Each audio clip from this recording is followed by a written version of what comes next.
So Freunde, nach dem Zahnriemenwechsel 10 Jahre Stillstand und Problem, starte ich doch einfach nochmal.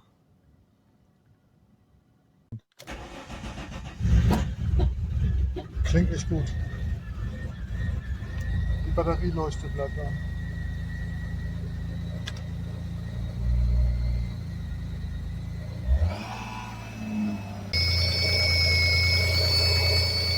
Es hört auf, wenn ich die Brücke anfasse ein bisschen.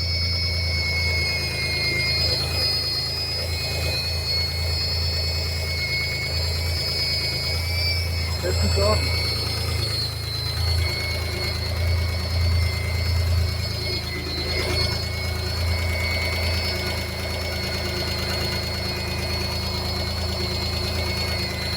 Das klingt auch nicht richtig nach V6.